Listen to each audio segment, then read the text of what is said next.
Capítulo número 3 de Génesis, y vamos a leer el verso número 8. Trate usted de ir tomando su lugar. Solo aquel que por fuerza mayor tiene que levantarse para que podamos entrar directamente a la predicación de la bendita palabra del Señor. ¿Cuántos dicen amén? ¿Sí? ¿Está usted listo? Y oyeron la voz de Jehová Dios, que se paseaba en el huerto al aire del día. Y el hombre y su mujer se escondieron de la presencia de Jehová Dios entre los árboles del huerto.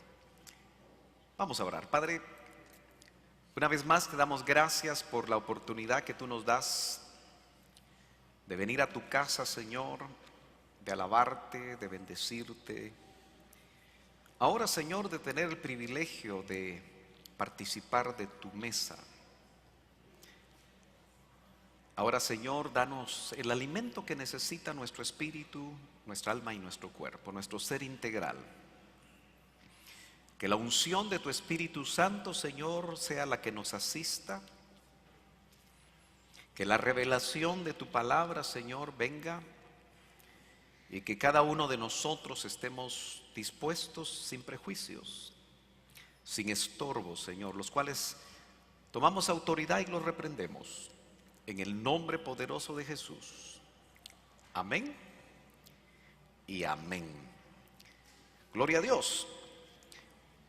Empecé en el mes de enero, ya estamos casi a mediados de febrero, a compartir con usted algo que creo con todo mi corazón que el Señor ha puesto acerca de la religiosidad.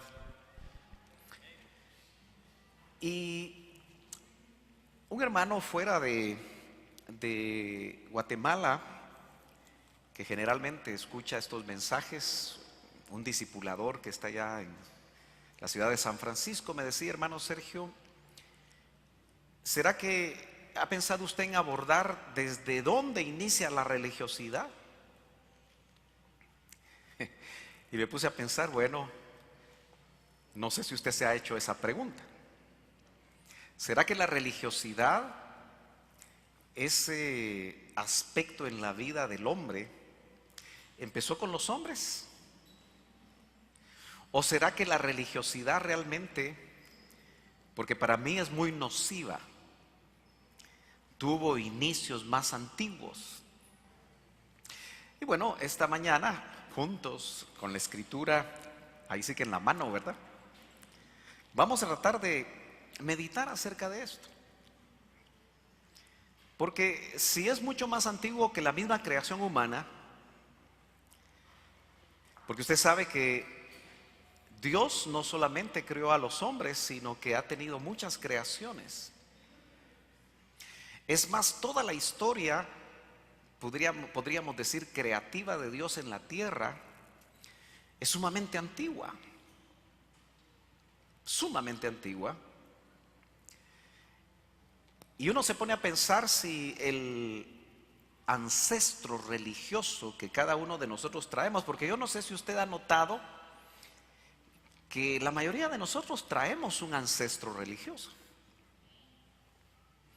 Yo en lo personal recuerdo a mi abuelita materna,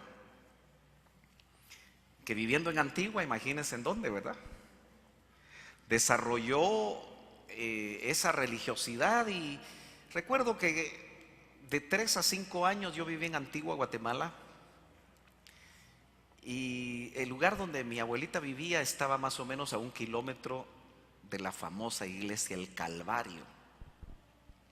¿Cuántos han ido a Antigua y han visitado la iglesia del Calvario? Probablemente ya no, ¿verdad? Pero usted recordará que hay una calle que confluye a esa iglesia, que está por la iglesia San Francisco. ¿De dónde sabrá tanto el hermano? Bueno, viví ahí y caminé esas calles y las conozco muy bien. Y le llaman la calle de los Pasos. porque con números romanos están marcados los pasos, 1, 2, y no sé si llega hasta número 10, no me acuerdo.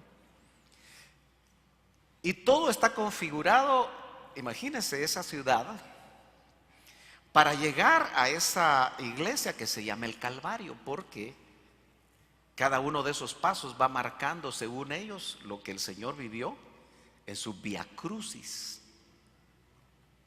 Entonces, si toda una ciudad hace casi 400 años o más, como 500 años creo yo, más de 500 años, fue dirigida hacia experimentar una religiosidad fuerte. Es muy raro que nosotros no tengamos ese ancestro. Y si lo tenemos, puede estar latente. Y usted sabe que hoy en día la iglesia evangélica también ha entrado en una gran religiosidad, al punto que muchos hoy van a su misa de 7, su misa evangélica,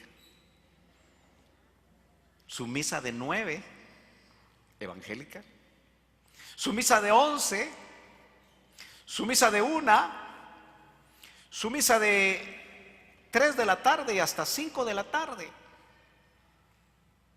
Y uno le puede llamar a eso avivamiento, porque los lugares no alcanzan. Pero la pregunta que tenemos que hacernos es: ¿cómo sale la gente después de cada culto o misa? No sé si me está entendiendo. ¿Estarán saliendo cambiados? Bueno, cuando yo leo este verso, usted sabe que el contexto es Adán y Eva en el huerto. ¿Ya habían pecado o no habían pecado? Cuando leo esto, el verso 8 del capítulo 3. Acababan de pecar, ¿verdad? Hay cosas que uno no siempre se pregunta, pero vale la pena preguntarse. Y yo estoy seguro que el Espíritu Santo nos da respuestas.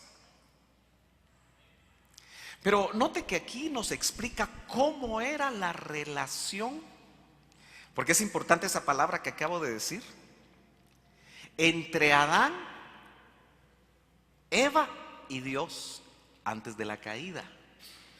Porque dice el verso 8: y oyeron la voz de Jehová Dios. O sea que estaban acostumbrados a oír la voz del Señor.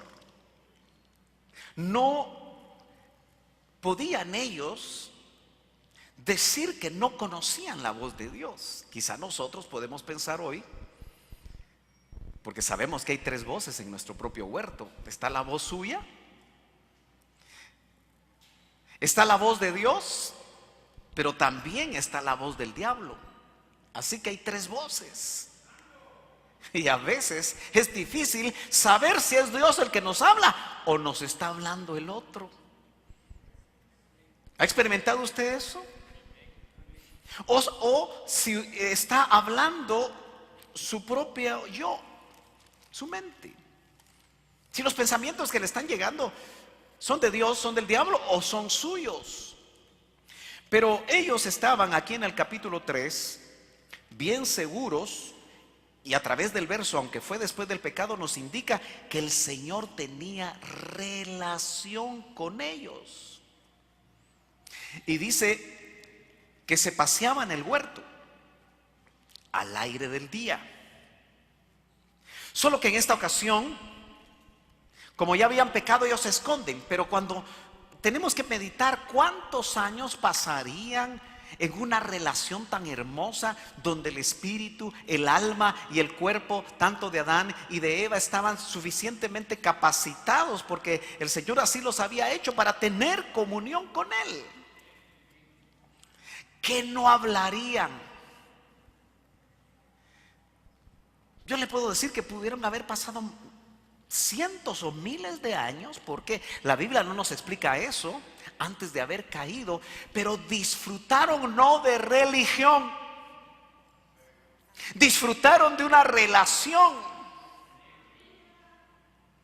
Podían tener comunicación con Dios como su Padre.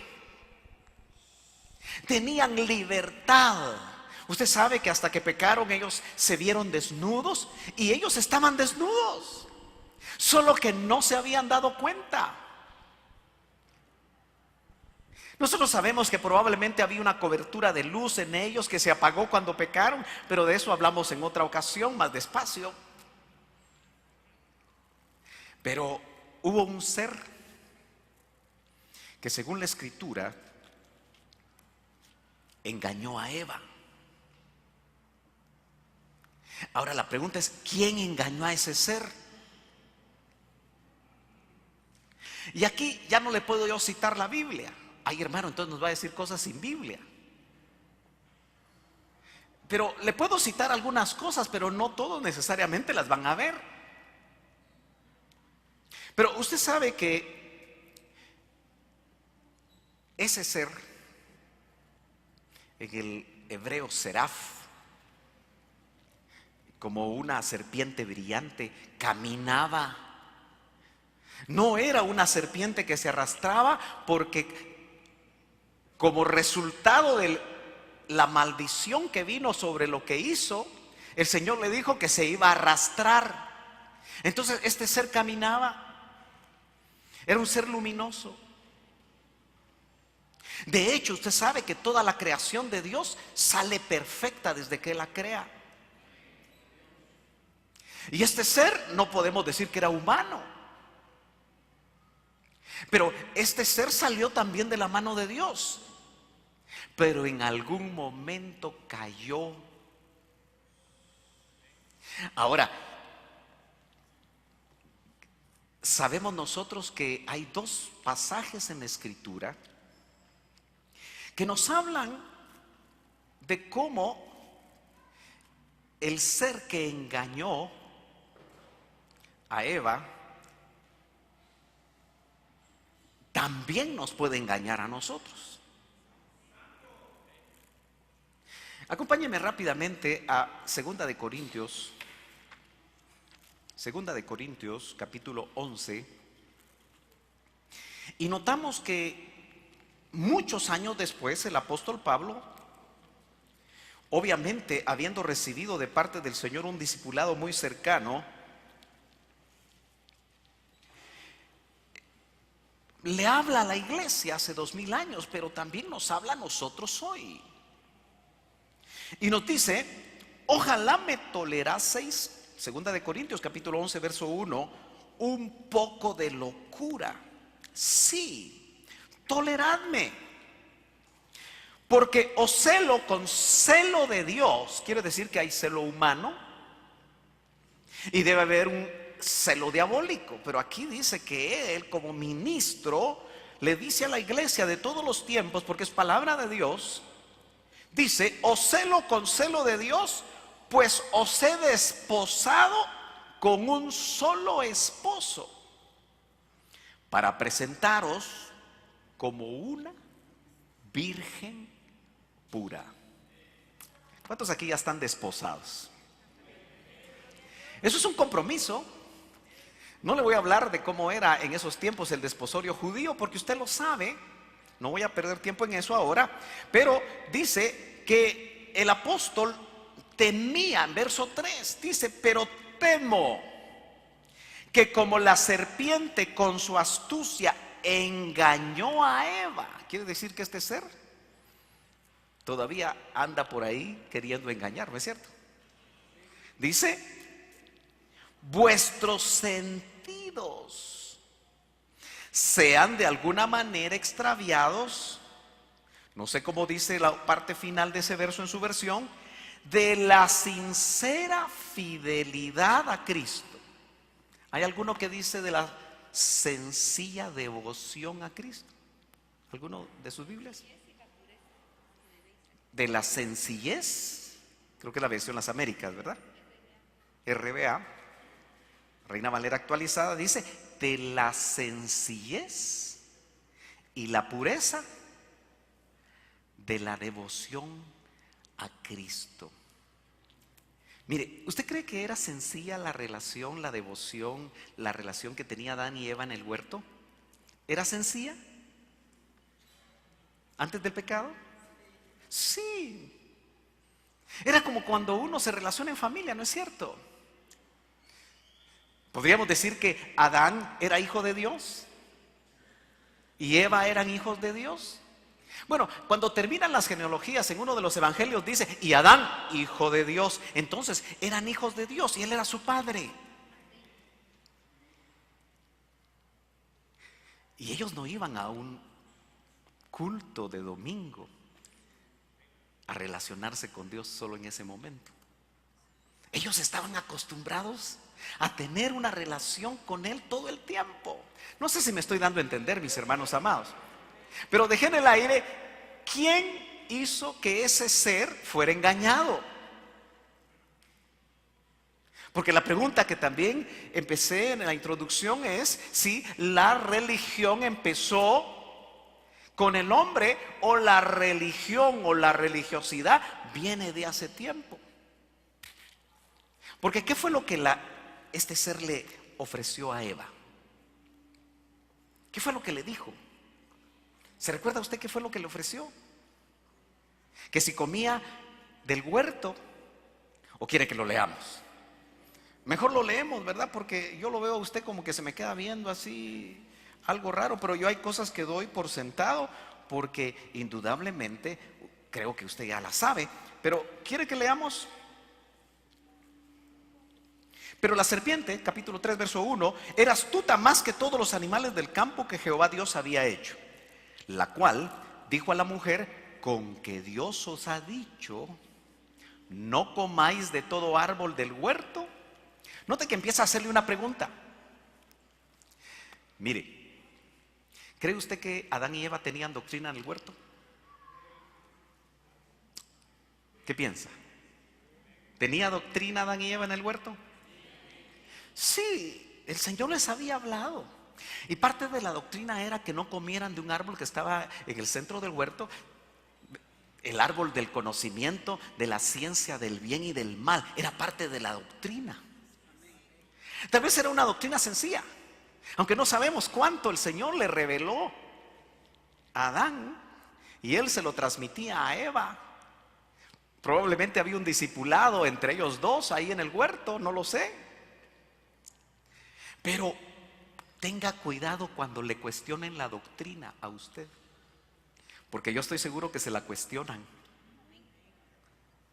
¿Le cuestionan a usted la doctrina a algún compañero de trabajo, algún compañero de estudios o alguien que también es cristiano y que usted se lo encuentra? Le cuestiona la doctrina, porque aquí este ser lo que dijo fue, con que Dios os ha dicho. ¿Y quién le dijo a este ser lo que Dios les había dicho? La misma mujer le dijo. Le abrió la doctrina y le dice, con que Dios os ha dicho, no comáis de todo árbol del huerto. Y la mujer respondió a la serpiente, del fruto de los árboles del huerto podemos comer. Note que él estaba haciendo una pregunta capciosa para ver si la lograba engañar y le lograba cambiar la doctrina. A ti también va a llegar un momento en que te van a querer cambiar la doctrina. Tú que no solo oyes palabra de aquí, sino que en las redes oyes todo lo que te ponen. En algún momento te pueden cambiar la doctrina. ¿Aló? Entonces mira, dice, pero del fruto del árbol que está en medio del huerto, dijo Dios, no comeréis de él. Solo era un árbol, no eran todos los árboles. Ni le tocaréis para que no muráis. Entonces la serpiente dijo a la mujer, aquí hay un problema. Cuando la serpiente te hable, no establezcas diálogo con ella. Porque ella le hizo una pregunta y ella respondió muy bien. Pero él siguió hablando y le dijo, entonces la serpiente dijo a la mujer, no moriréis. Cambio de doctrina. ¿Qué dijo Dios? ¿Está aquí conmigo? El día que comas de ese árbol, ciertamente morirás. ¿Y qué dijo la serpiente? No moriréis. Quiere decir que hay una incursión satánica que tiene como interés cambiar lo que Dios te está diciendo. Y Pablo lo dice ahí en 2 Corintios: temo que vuestros sentidos. ¿Cuántos saben que nosotros tenemos 5 sentidos? Pero yo creo que no son solo esos sentidos los que estaba hablando, sino los sentidos espirituales. ¿Se acuerda lo que Hebreos capítulo 5 dice en la parte final? Que nuestros sentidos espirituales deben ser desarrollados. ¿Tiene usted aquí sentidos espirituales? ¿Con esos sentidos espirituales usted está discerniendo lo que yo le estoy hablando? ¿Y recibe usted confirmación de lo que yo le estoy hablando? Porque si no, no vale la pena que oiga. Temo que vuestros sentidos espirituales sean engañados.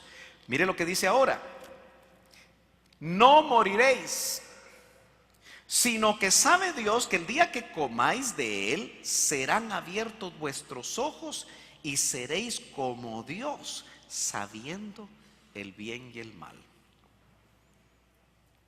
Y usted puede ver que entonces dice que ella vio el fruto codiciable, apetecible para comer. La pregunta que yo me hago es: ¿por qué Adán dejó que Eva hablara con la serpiente sola? ¿Usted se ha puesto a pensar eso? El responsable de la doctrina en el huerto era Adán, el hombre, era la cabeza. Pero la dejó sola. ¿Cuántos Adanes dejarán solas a sus Evas aquí para que dialoguen con la serpiente? Bueno, es una pregunta que cada quien se tiene que responder. Y vio la mujer que el árbol era bueno para comer. Y entonces usted sabe que cuando comió no murió. Entonces tuvo razón la serpiente, ¿o no? ¿Murió o no murió? ¿Qué dicen los de aquí? ¿Murió? ¿Pero por qué no cayó? Ah, es que murió espiritualmente. Aleluya. Y en ese momentito que murió espiritualmente, y cuando su esposo también comió y murió también espiritualmente, les entró temor. Y ya no se podían relacionar con Dios, porque el pecado no permite la comunión adecuada con Dios. Ahora, ¿usted se ha dado cuenta que las religiones también producen temor?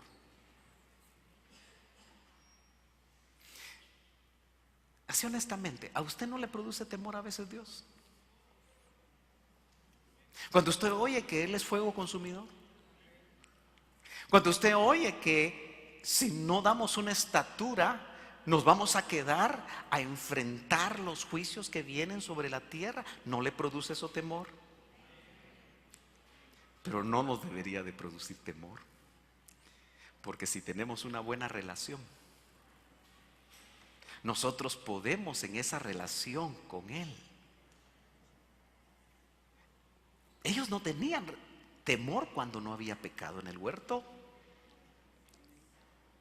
Quiere decir que si viene temor a nuestras vidas es porque hay pecado todavía en nosotros. ¿Me está siguiendo? Ahora, todavía yo me quisiera ir un poquito más allá, donde es difícil el poder uno chequear, pero acompáñeme a Ezequiel 28. Todos conocen ese pasaje. ¿Cuántos lo conocen? ¿Cuántos lo han estudiado? ¿Cuántos lo han leído? Ah, qué bueno. Mire, muchos de los que estudian la Biblia y la enseñan dicen que esto está dirigido para un rey antiguo, de una ciudad antigua, el rey de Tiro. Y dicen que todo lo que este pasaje dice se refiere a ese rey. Pero ¿usted qué piensa? Lo leemos. Dice: en el verso 12, porque no podemos leerlo todo: hijo de hombre, levanta endechas, es al profeta al que le está diciendo esto, sobre el rey de Tiro, y dile: así ha dicho Jehová el Señor. Y aquí es donde usted tiene que preguntarse si esto es para un hombre, porque según lo que yo leo, no se puede aplicar a un hombre. Este es un pasaje donde hay porciones que se refieren a un rey antiguo, hombre, pero hay porciones como las que voy a empezar a leer que dice: así ha dicho Jehová, que no se puede aplicar a un hombre. ¿Me está siguiendo? Hoy me tiene que seguir usted con la Biblia y subrayarla. Y si tiene preguntas, pues hágalas. La mayoría de ustedes conocen mi correo electrónico y con gusto yo le contesto. Pero dice: tú eras el sello de la perfección. ¿A quién se le puede aplicar eso? ¿A qué hombre se le puede aplicar eso? Nota que eso, inmediatamente inmerso dentro de lo que le está diciendo a un rey, le está hablando a otro personaje Dios, lleno de sabiduría y acabado de hermosura. En Edén, en el huerto de Dios estuviste. ¿Será este Edén el mismo Edén donde estuvo Adán y Eva? ¿O es otro Edén? ¿Aló? ¿Ustedes han oído de esto o no? Y si no han oído, tienen que recordarlo hoy. ¿Era el Edén donde estaba Adán y Eva? ¿O era otro Edén? Veo que algunos dicen que sí, otros dicen que no. Pero dice: en Edén, en el huerto de Dios estuviste. Ese es otro Edén. Porque es en la esfera de Dios. A ver. ¿Me está entendiendo, hermano? Aquí hay por lo menos un 50% de esta membresía que es ADN LIM, y que tienen que entender esto, porque si no voy a tener que ver qué hago. Aleluya. En Edén, en el huerto de Dios estuviste. De toda piedra preciosa era tu vestidura. ¿Estará hablando aquí simbólicamente o estará hablando literalmente? Bueno, tiene usted que meditar despacio, hermano, porque una de las cosas que usted tiene que hacer es conocer a Dios, para tener una relación con Él y no una religión aburrida de domingo, que solo estoy esperando que el predicador flaquito termine y me voy a ver qué hago. Pero lo que menos tengo en la mente es agradarlo a Él. De toda piedra preciosa era tu vestidura, de cornerina, topacio, jaspe, crisólito. Bueno, verso 14. Tú, ¿está hablando del mismo personaje? Tú, querubín grande protector. Bueno, entonces no es un hombre. ¿Y cuándo creó Dios los querubines? No sabemos, pero Él los creó. Y a este le llama, como en medio de todos los querubines le dice: tú, querubín grande protector. Hay muchas versiones ahí interesantes que usted puede estudiar en casa. Yo te puse en el santo monte de Dios, ahí estuviste. En medio de las piedras de fuego te paseabas. Este es un mundo mineral. ¿Aló? Este es un mundo mineral. Piedras de fuego, piedras preciosas.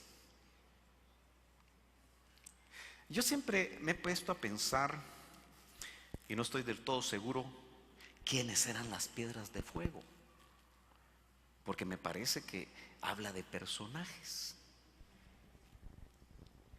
Perfecto eras en todos tus caminos, porque salió de la mano de Dios. Adán y Eva, cuando estaban en el huerto que estaba en la tierra, perfecto eran todos sus caminos, ¿cierto? Los dos. Pero volvemos a en la eternidad pasada, en algún punto de la eternidad pasada, mucho antes de la creación del hombre. ¿Me está entendiendo? Desde el día que fuiste creado hasta que se halló en ti maldad. A causa de la multitud de tus contrataciones fuiste lleno de iniquidad y pecaste. ¿Hubo pecado antes que el hombre? Este pasaje lo confirma. ¿Cómo sería la relación de este personaje con Dios antes de haber pecado? Maravillosa, igual que Adán y Eva. Porque yo le quiero decir que el Señor lo que quiere es relacionarse con usted. Él quiere ser su padre. Él quiere ser su Señor. Él quiere guiarlo a usted en todos los aspectos de su vida. Pero le dio libre albedrío cuando usted nació de nuevo. Porque cuando estaba usted muerto en sus delitos y pecados, su única opción era pecar. Pero cuando usted nace de nuevo, le devuelve libre albedrío y usted ahora escoge pecar. Usted escoge qué mira en la tele. Usted escoge cómo van sus ojos, hacia dónde van. Si son ojos llenos de lascivia, si son ojos llenos de concupiscencia, usted lo escoge. ¿Me estoy dando a entender? Porque le dan la posibilidad de poder agradar a Dios como la tenía Adán y Eva y como la tenía este personaje. La pregunta es, ¿quién hizo pecar a este personaje? Es interesante el detalle que dice que en él había maldad. Fuiste lleno de iniquidad.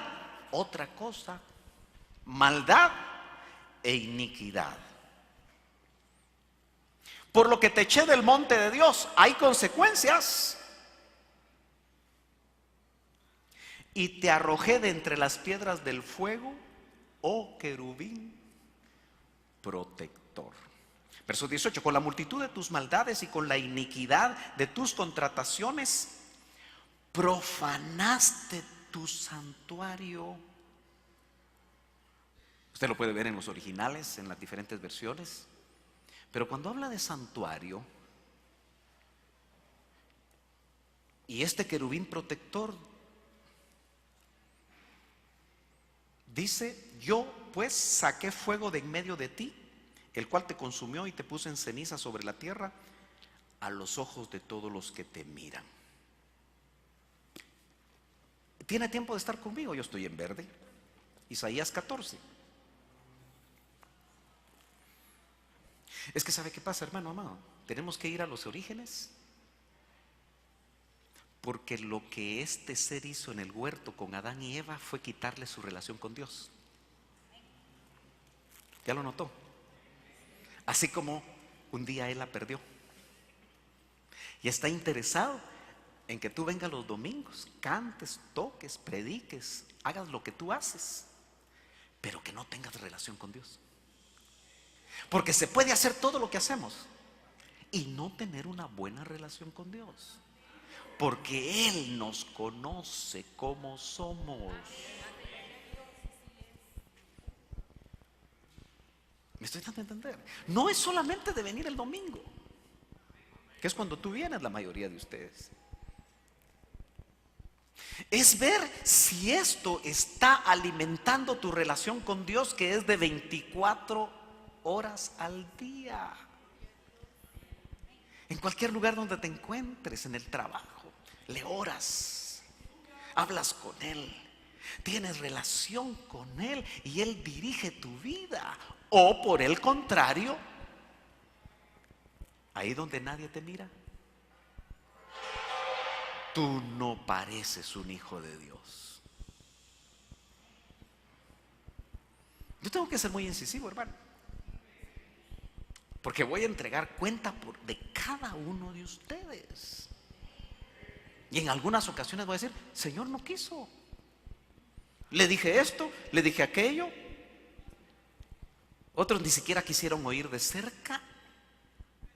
Tú lo sabes porque tú conoces todas las cosas. Pero yo les hablé tu palabra. ¿Ya tiene Isaías 14? Verso 12.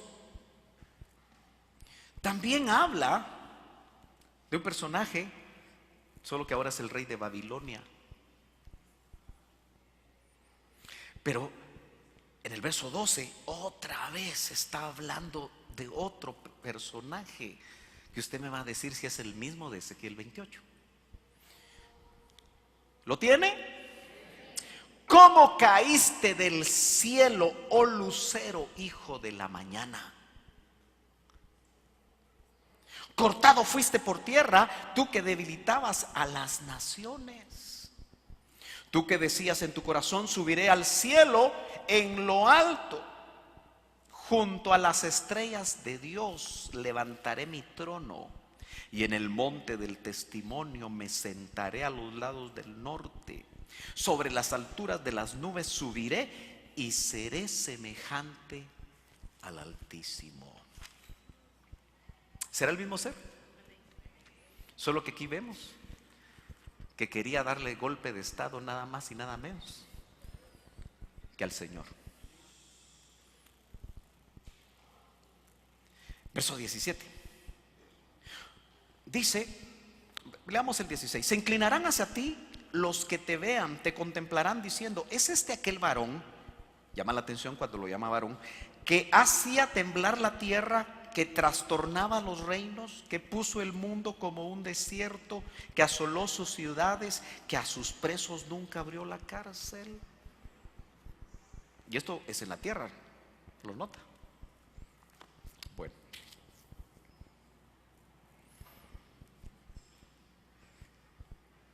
usted va a tener que definir en su estudio personal si realmente este personaje del que estamos hablando, que engañó a Eva y que está vigente para engañarnos a nosotros, si lo permitimos, fue puesto por Dios cuando no había caído como un virrey en la tierra. Y desde aquí quiso urdir un plan contra Dios. Pero se tuvo que enfrentar, al igual que Adán y Eva, a personajes que la Biblia no solo los define como estados, porque dice que perfecto era hasta que en ti hubo maldad e iniquidad. ¿Se quiere ir conmigo a Zacarías? Déjeme ver. Zacarías, ¿lo tiene por ahí? Bueno, usted sabe que todos estos profetas recibieron revelación que tal vez no entendieron. Y tal vez nosotros tampoco entendamos toda esta revelación. Pero en el capítulo 5 y verso 5 dice, y salió aquel ángel que hablaba conmigo y me dijo, note que aquí es el profeta Zacarías, alza ahora tus ojos y mira qué es esto que sale. Y miré, o mejor dicho dice, y dije, ¿qué es? Y él le dijo, este es un efa que sale. Realmente un efa es una medida que manejaban ellos, pero aquí lo manejan de otra forma. Y quizá no podemos exactamente entender cómo ese efa salió, porque como le digo en la Biblia, en el Antiguo Testamento se maneja como una medida. Un efa de harina o 2 efas de harina, como una medida. Pero ojo, aunque no lo entendamos exactamente qué es, dice, además dijo, esta es la iniquidad, el efa. Hermano, está aquí conmigo. Lea despacio conmigo y subraye y estúdielo. Dice, además dijo, esta es la iniquidad. Quiere decir que la iniquidad es un personaje. ¿Aló? De ellos en toda la tierra. Verso 7. Y aquí levantaron la tapa de plomo y una mujer. quiere decir que es una entidad femenina. Estaba sentada en medio de aquel efa. Y él dijo, esta es la maldad. ¿Nota usted que son entidades femeninas? La maldad y la iniquidad. Ahora, la pregunta que uno se tiene que hacer, ¿será que estas dos entidades, que ahora se les conoce aquí y el Señor lo está mostrando como maldad e iniquidad, fueron las que votaron al diablo, que antes era luz bella? ¿Aló? Yo sé que esto es muy complicado, pero como les digo, muchos de ustedes ya deberían de ser maestros en esto. Han oído estas cosas, las han oído muchas veces. O tal vez tampoco las entendieron. Porque al varón que se las revelaron, mucha gente no lo entendió. Y tal vez tampoco me está entendiendo usted a mí. ¿A dónde lo quiero llevar? ¿Aló? Lo que veo es que está poniendo atención. Y eso es importante. Dice, y aquí levantaron la tapa de plomo y una mujer estaba sentada en medio de aquel efa.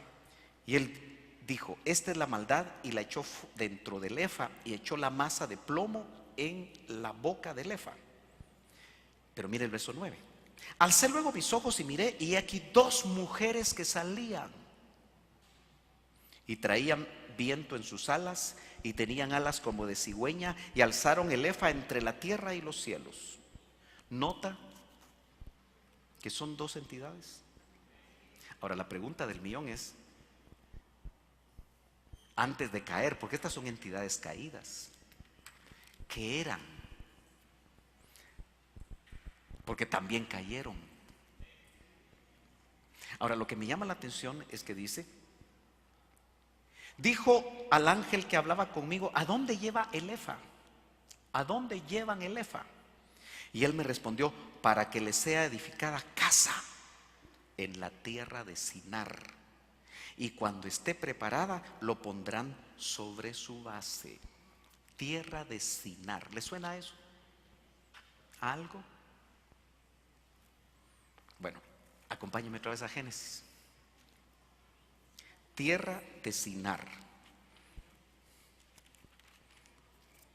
Usted va a encontrar que en esa tierra de Sinar se levantó la Babilonia terrestre, que después en Apocalipsis le van a llamar madre de todas las rameras. Mire, déjeme decirle algo para confundirlo un poquito más. ¿Cuántos saben que hay una Jerusalén celestial? ¿Y cómo la llama Pablo a la Jerusalén celestial? En Gálatas, me parece. Bueno, mientras lo investiga, todos estamos de acuerdo que hay una Jerusalén celestial. Y nosotros vamos a conocer la Jerusalén celestial. No es solamente una letra de cantos de algún inspirado. ¿Sí?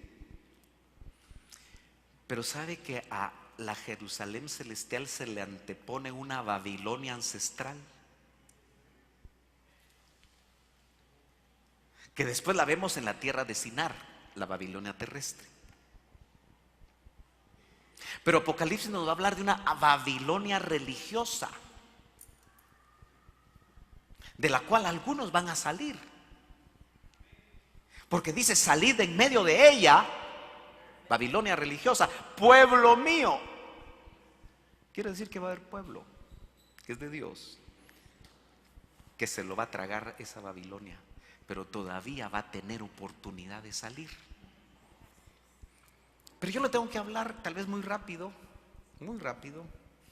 quizá después lo desglose un poco en la medida que mire sus caritas un poquito complicadas. Pero le tengo que hablar de un personaje que precisamente se desarrolla en la tierra de Sinar. Capítulo 10 de Génesis. Dicho sea de paso, el doctor Ríos dijo que toda la Biblia está escondida en los primeros capítulos, en los 11 primeros capítulos del Génesis, está escondida toda la Biblia. No sé si la podemos ver, está difícil. Pero capítulo 10 de Génesis dice, está hablando de los descendientes después del diluvio de Noé. Y menciona en el verso 6 los hijos de Cam. Yo aquí quiero ir bien despacito. Dice, los hijos de Cam son Cus, ¿lo lee? ¿Está conmigo? Mizraim, Fut y Canaán. 4 hijos, ¿verdad? De Cam. Siga leyendo conmigo. Y los hijos de Cus, este ya es un hijo de Cam, Seba, Ávila, Sabta, Rahama y Sabteca. Y luego habla de los hijos de Rahama. Pero el verso 8 es bien raro, porque ya había mencionado 4 hijos de Cam, ¿verdad? ¿Por qué no mencionó al que va a mencionar en el 8? Yo tengo mi tesis, pero es una tesis. Y como tesis, yo solo la expongo, nada más. Usted la tiene que estudiar y llegar a una conclusión personal. Porque mire, hermano, si en esta ruta final usted no se mete a la palabra, se lo va a llevar la corriente religiosa. Porque dice que este tiempo va a tener que ser acortado. De lo contrario, los escogidos van a ser engañados. Por eso se va a cortar el tiempo. O sea, la fuerza de lo que viene es tan fuerte que usted puede decir, no, es que yo estoy bien claro. Vamos a ver. Si usted no está basado en la palabra y en la revelación y en la iluminación de la palabra por medio del Espíritu Santo, muchas cosas al final no las va a entender. Mire, yo puedo decir con toda seguridad que este es un remanente lindo. Y somos poquitos comparado con las grandes iglesias. Y uno se pregunta, ¿y esos miles que oían al doctor Ríos dónde están? Sus propios ministros han cambiado la doctrina. Y obviamente usted tiene que saber por medio de la palabra y la revelación si lo que yo le estoy dando se parece a eso o no. Porque la pregunta que tenemos que hacernos es ¿por qué se lo revelaron? Porque la doctrina profunda es la que nos va a permitir a nosotros, hermano amado, estar en comunión con un Dios todopoderoso y maravilloso y grandioso. Nada que ver con un Dios religioso, aburrido de culto de domingo. Dice, verso 8, y Cus, ¿hijo de quién? De Cam. ¿Está conmigo? Engendró a Nimrod. Aparentemente es un quinto hijo, ¿verdad? O mejor dicho, Cus menciona Seba, Ávila, Sabta, Rahama y Sabteca. Puede pensarse que Nimrod es un sexto hijo de Cus, quien llegó a ser el primer poderoso en la tierra. En español se nos queda muy corto, lamentablemente, nuestras versiones, pero aquí en el original dice, llegó a ser el primer Giborín. ¿Ha oído de esa palabra en hebreo? Giborín. En la tierra. Aquí lo tradujeron como poderoso porque es una de las traducciones. Bueno, capítulo 6 de Génesis. Estamos tratando de ver dónde empezó la religiosidad. No se olvide, tierra de Sinar. Ahí llegaron la maldad y la iniquidad. ¿Para levantarle qué? Templo. Nota que esos son términos religiosos. Templo. Aquí estamos en un templo. La pregunta es si somos un montón de religiosos o realmente somos hijos de Dios, con una relación vibrante, continua, poderosa con Dios. O solo nos sabemos algunas cosas de lo que se hace aquí, como otra religión evangélica más. Tenemos que tener muy claro eso. Capítulo 6, ¿lo tiene? ¿Quiénes son los Giborim? Aconteció, verso 1, capítulo 6. ¿Me está siguiendo usted la línea? Ah, qué bueno. Aconteció que cuando comenzaron los hombres a multiplicarse sobre la faz de la tierra y les nacieron hijas. Cuidado con las hijas, varones. Hay que cuidar a las hijas. Que viendo que los hijos de Dios, original, Ben Elohim, los Ben Elohim, hijos de Dios, los hijos de Elohim.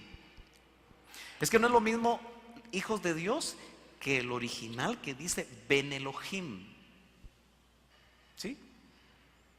Las terminaciones IM en hebreo siempre son plurales. Entonces Elohim es una palabra plural. En Génesis 1:26 dice hagamos al hombre, plural, hagamos. No son tres dioses. Oye Israel, Jehová tu Dios, Jehová uno es. Pero es Padre, es Hijo y es Espíritu Santo. Por eso el plural, hagamos al hombre. Bajemos, va a decir cuando tienen que investigar lo que está haciendo Nimrod en Sinar. Bajemos. Pero mire pues, y viéndolos Ben Elohim, ¿quiénes serán ellos? Sí, a estas alturas tuvo que haber tomado alguna idea. Porque ¿cuántos han leído este pasaje alguna vez y lo han estudiado? Poquitos. No le digo pues. Ganas de coscorronearlos me dan. ¿Y entonces qué lee usted? Nunca ha leído este pasaje. Levántenme la mano ya sin mucha pena los que sí lo han leído alguna vez y han sacado. Es que usted es mero haragán, hombre, no quiere levantar la mano. Pero es que a mí me indica si me están entendiendo. Porque para esto se necesita un andamiaje, pero muchos de ustedes tienen 20 años en esto, 30 años en esto. Dice, y viéndolos Ben Elohim que las Bat Adam, las hijas de los hombres. Aquí en el capítulo 6 hay razas paralelas que se las voy a mostrar en el hebreo para que usted note la diferencia, porque en el español uno lo pasa de largo. Cuando los ven, viendo los Ben Elohim que las Bat Adam eran hermosas, tomaron para sí mujeres, escogiendo entre todas. ¿Quiénes serían estos? No eran hombres. Entonces, si se metieron con mujeres, hicieron una mezcla de la que Dios no se agradó.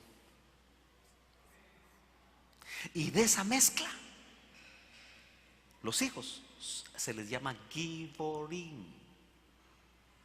Dice, y dijo Jehová, no contenderá mi espíritu con el hombre para siempre, porque ciertamente él es carne, mas serán sus días 120 años. Y había Nefilín, 4 razas. Ben Elohim, una. Bat Adam, representantes de los hombres, pero son hijas, 2. El resultado de la relación entre los Ben Elohim y las Bat Adam fue los Giborim. Pero entonces entienda bien esto, dice, verso 4, había Nefilim, gigantes, en la tierra en aquellos días. ¿Qué aquellos días? Cuando los hijos de Dios se metieron con las hijas de los hombres. ¿Me está entendiendo? Espero que alguno de ustedes venga el otro domingo y no vaya a decir, ay, qué raro lo que está hablando ese pastor, ya no voy. Es su decisión, yo sigo explicando. Y había Nefilín en la tierra en aquellos días, y también después de esos días se tiene que entender. Había en aquellos días y también después que se llegaron los hijos de Dios a las hijas de los hombres y les engendraron hijos, razas mezcladas que no agradaban a Dios. Estos, por contexto, los hijos de las hijas de los hombres con los hijos de Dios, estos, tenemos que entender gramática, fueron los Giborim, aquí se traduce valientes, que desde la antigüedad fueron varones de renombre. Mire, el capítulo 6 narra una terrible mezcla de seres que incursionaron en la tierra, extraterrestres, porque no eran de la tierra. ¿Estamos de acuerdo? Que de alguna manera contaminaron genéticamente los vientres. ¿Por qué razón? Porque en el capítulo 3 de Génesis, verso 15 dice, como resultado de la batalla entre la serpiente, la simiente de la serpiente y la simiente de la mujer, dice, leámoslo directamente, capítulo 3 y verso 15. Se le llama el protoevangelio, pero dice, y pondré enemistad entre ti y la mujer, y entre tu simiente y la simiente suya. Esta te herirá en la cabeza y tú le herirás en el calcañar. Simiente de la mujer. Aquí se profetiza que la simiente de la mujer, que usted sabe que iba a ser Cristo, iba a golpear en la cabeza a la serpiente. Y ella solo le iba a herir el calcañar. Entonces, había que contaminar a todas las mujeres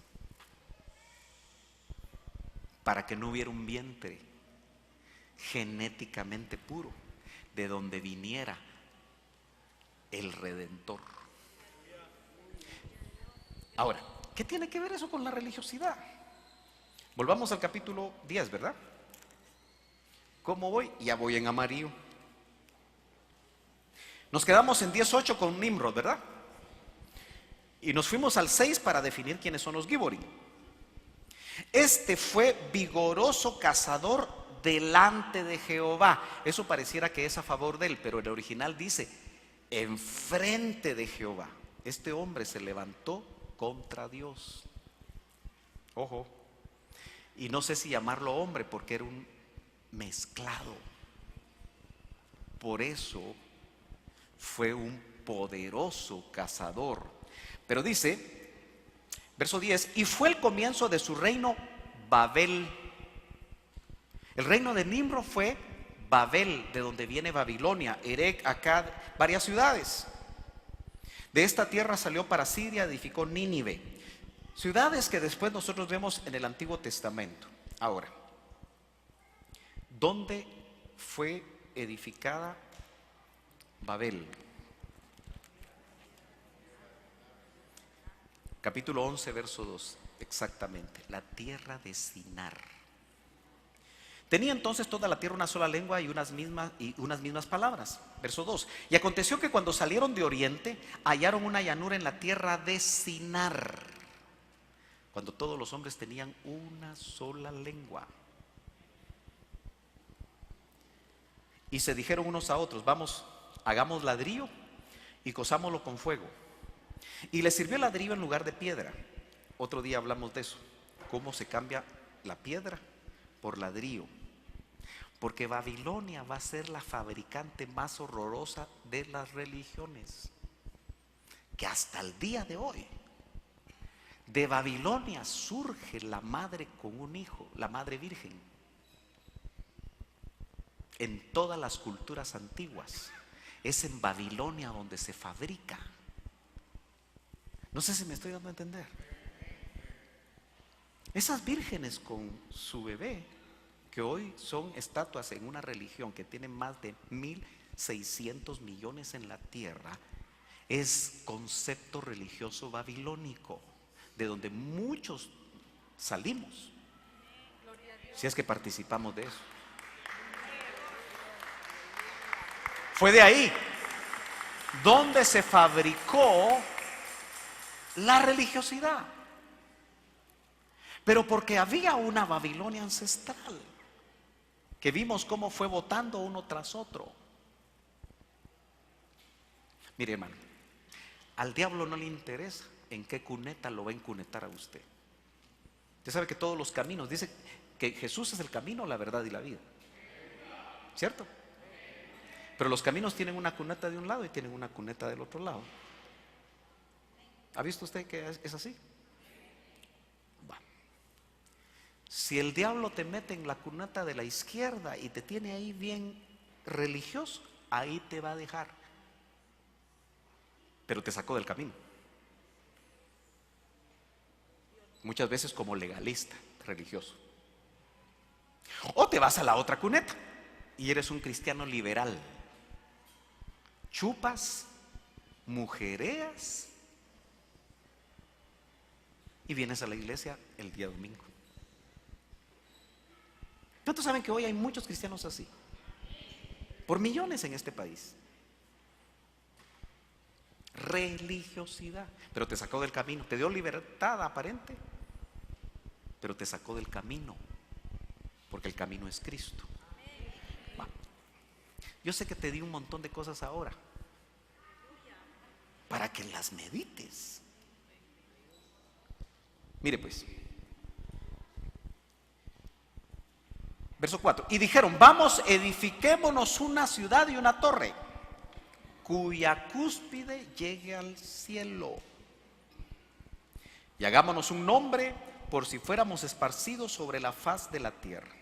Y descendió Jehová para ver la ciudad y la torre que edificaban los hijos de los hombres, y dijo Jehová: he aquí el pueblo es uno, y todos tienen un solo lenguaje, y han comenzado la obra, y nada les hará desistir ahora que de lo que han pensado hacer. Verso 9.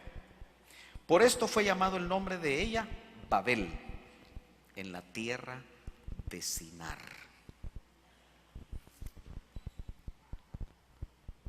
Se ha escrito mucho acerca de la Babilonia religiosa, y algunos escritores definen a la Iglesia Católica Romana como la Babilonia. Pero no es solamente esa religión. La Babilonia religiosa que yo diría, está tomando un auge terrible en estos días, es la unión ecuménica de todas las religiones, incluyendo la evangélica. Por eso muchos evangélicos de muchas naciones se han unido en un diálogo llamado interreligioso, que no es más que ya el trabajo quizá un poco oculto del falso profeta, que le está preparando toda la plataforma al anticristo. Si usted no lo cree, mire las noticias, esfuércese un poquito por ver lo que está sucediendo, y se va a dar cuenta que hay un ambiente religioso que quiere matar algo sencillo, como es la sencilla y pura, que fue lo que me dijo hoy, recalca eso en la mañana el Señor, devoción a Cristo. Por eso el culto debe ser cristocéntrico. La gloria no se la debe llevar un grupo de alabanza, ni un predicador.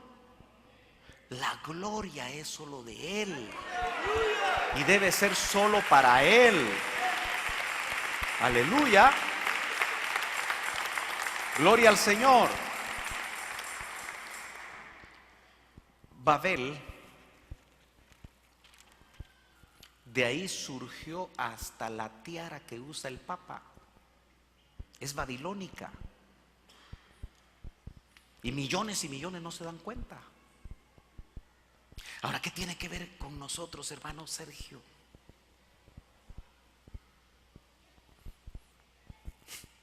Le voy a recordar lo que alguna vez le dije, que me dijo un pastor, que le dijo el Señor.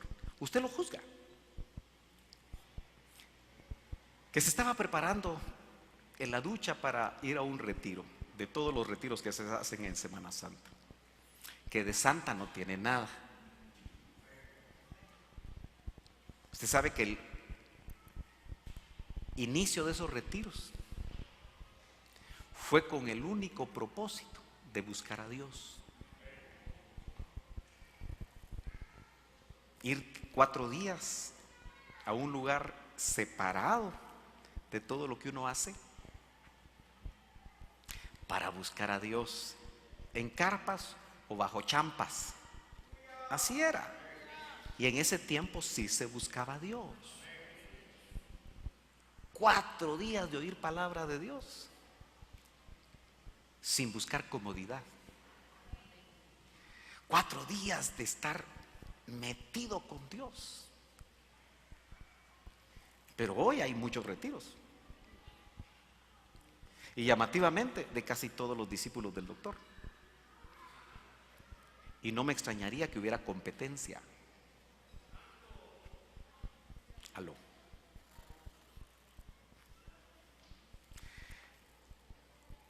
Pero qué tremendo es que se estaba preparando ese pastor y le dice: los católicos con sus procesiones. Oye una voz. Eso es religiosidad. Y ustedes, le dijo, esa voz que usted tiene que calificar si era de Dios, con sus apóstoles llevándolos en anda. Y dígame usted si eso no es cierto en estos tiempos. Eso es religiosidad. Hay gente que se pelea por su apóstol. Es que mi apóstol es mejor que el tuyo. ¿Y acaso uno de esos apóstoles subió a la cruz del Calvario, pues? ¿Se da cuenta cómo sutilmente se mete el espíritu religioso? Y muchas veces no nos damos cuenta que lo que el Señor quiere es una sencilla y pura devoción a Cristo. Eso es lo que Pablo está luchando. Y como ya me pusieron el rojo, yo tengo que terminar. Pero leamos otra vez 2 de Corintios, que le va a tomar a usted un mejor sentido. Capítulo 11. Porque aunque fue escrito hace 2000 años, tiene una actualidad tan tremenda para nosotros que si no le ponemos atención de una vez por todas, vamos a ser seducidos, porque la palabra es seducir. Usted tiene que aceptar hoy el celo de los ministros del Espíritu. Porque si no la acepta, el que cela tu vida, hermano, ¿por qué no has venido? Eso es celo. Hermano, ¿qué te hiciste? Hermano, deja de vivir con la mujer con la que no te has casado. Eso no es legalismo.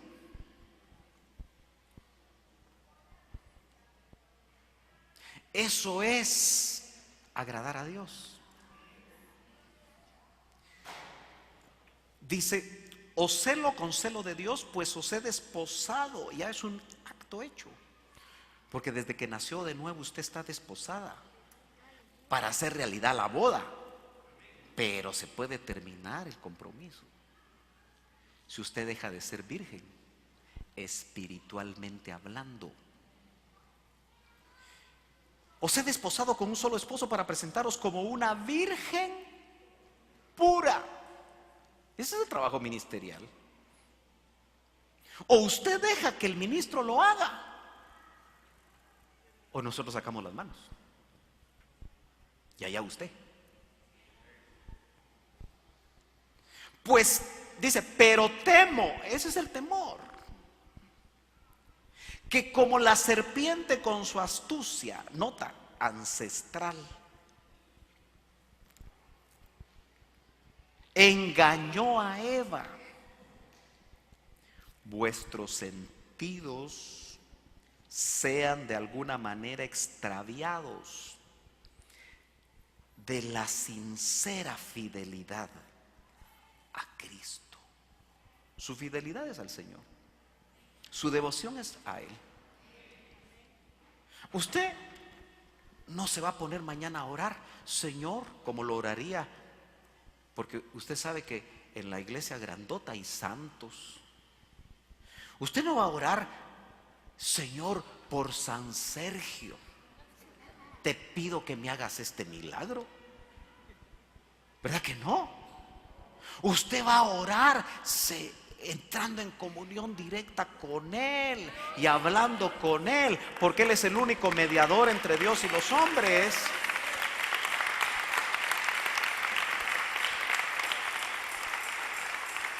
No puede tener en su mente y en su corazón un ministerio humano, porque eso es religiosidad. ¿Me permite unos 3 minutitos más? ¿Cuántos saben qué número en la genealogía de Adán es Enoc? El séptimo. ¿Será casualidad eso? ¿Qué dice usted? No. El séptimo. Lo dice Hebreos. Séptimo. Y séptimo es número de Dios. Pero lo que le quiero decir es que dice el verso 22, capítulo 5 de Génesis, para cerrar esto de una vez. Y caminó Enoc, el séptimo, con Dios. ¿Sabe que camino en el hebreo como en el griego es comportamiento? Y es aquí donde hay que hacer pedazos la religiosidad. O te empiezas a comportar como hijo de Dios en todos los aspectos de tu vida, o quítate el nombre. Porque dice, y caminó Enoc con Dios 300 años. Y el verso 24 dice, caminó, se comportó. Eso es lo que tenemos que ver. Hermano, a mí no me interesa ver tanta gente el domingo, y va a venir más, porque no sé por qué los templos nuevos atraen gente. Pero yo igual tengo que predicar la palabra. O entiendes que lo que el Señor está chequeando ahorita es tu comportamiento, que dejes de hablar de la vecina, que dejes de jugar al evangelio, sino que tu relación en el culto que vienes, aunque sea solo un día a la semana, cambie de una vez por todas tu comportamiento. Que si eres un hombre que te gustan las mujeres, entrega esa área al Señor. Escoba que ves vestida, ahí vas detrás de ella, aunque no haya amenes. Eso no es de Dios. Porque si eres soltero, Dios tiene a la persona indicada y te va a llevar a ella. Pero si eres casado, peor todavía, no puedes seguir comportándote igual.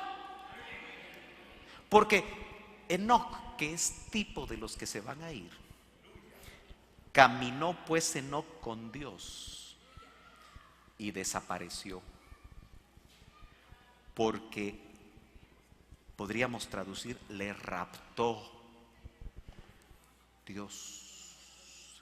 La palabra hebrea lakaj aquí se puede traducir arrebatar. ¿Tú quieres ser arrebatado?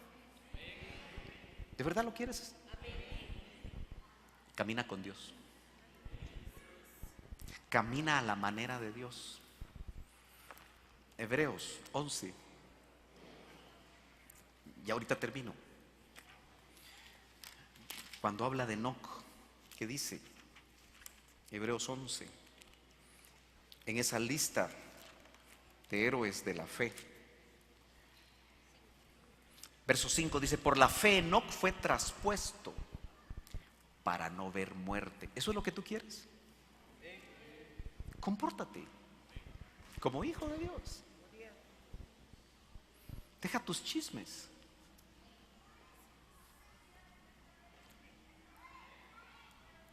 Entrega esos ojos llenos de lascivia y de concupiscencia para ver a la mujer de tu prójimo de una mala manera. Verso 5, ¿verdad? Y no fue hallado porque lo traspuso Dios. Y antes que fuese traspuesto, eso es lo que tenemos que tener nosotros. Tuvo testimonio él, no de haber dado buenos diezmos, no de haber trabajado 30 años como pastor, o como encargado de alabanza, o cantor, o instrumentista. ¿Tuvo testimonio de qué? De haber agradado a Dios en su caminar. Yo no puedo andar detrás de ti, ni me gustaría ese chance. Yo te veo aquí, pero no sé qué hiciste la semana. No lo sé. Ni me gustaría saberlo, si es que fue algo que no agradó a Dios. Los ancianos tampoco te pueden ir detrás de ti. Por misericordia de Dios puede el Señor darnos discernimiento. Y aun cuando llegamos a ti te preguntamos, ¿hiciste tal cosa? Por el discernimiento. No, pastor, yo no lo hice. Allá tú sí lo hiciste. Porque estás engañando a un ministro de Dios. Pero en el fondo estás engañando a Dios. Entonces, hermano amado, tenemos que tener testimonio. ¿Y sabe por qué nos congregamos? Tal vez nunca lo has visto. Es para cuidarnos. Si no, Dios nos trabajara independientemente, si tenemos espíritu cada uno. Y en nuestra casita estaríamos. Pero usted sabe que no podemos desarrollarnos solos. Entonces, ¿estamos juntos para qué? Para ir y exhortarnos unos a otros. ¿Tuviste al hermano echándote una su cerveza? Una vez recuerdo yo que encontré a un hermano echándose una su cerveza. Después un pastor echándose otra cerveza. Yo los vi. Al pastor mejor me puse de espaldas para que no se sintiera mal. Yo estaba con Yadi, ella es testiga.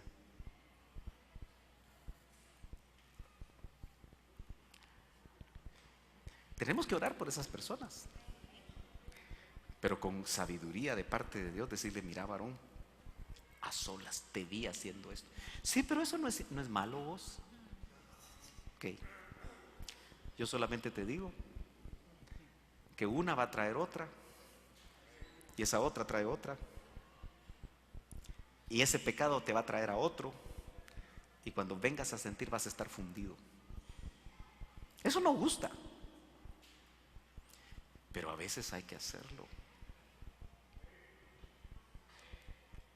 Por eso, hermano, no dé la apariencia de pecado, por favor. No lleve en su carro, cuando usted va solo, varón, si es casado, a una mujer que no sea su esposa, porque eso es apariencia de pecado. Y tanta apariencia puede ser que al fin va a caer. Ay, es que es mi compañera de trabajo. Esposas, cuiden a sus esposos. Cuídenlos. Exhórtenlos. Ah, ya me dio permiso el pastor para que te dé una buena exhortada, mi hijo. Pero también ustedes, varones, exhorten a sus esposas. Exhortemos a nuestros hijos. Porque o tenemos testimonio de agradar a Dios, o vamos a ser bonitos, qué bonitos, feitos, religiosos de domingo. Y que después del arrebatamiento, quizá continúe Betel. Pero yo en lo personal no quiero estar aquí. Se va a tener que buscar otro pastor cuando el Señor venga. Póngase de pie.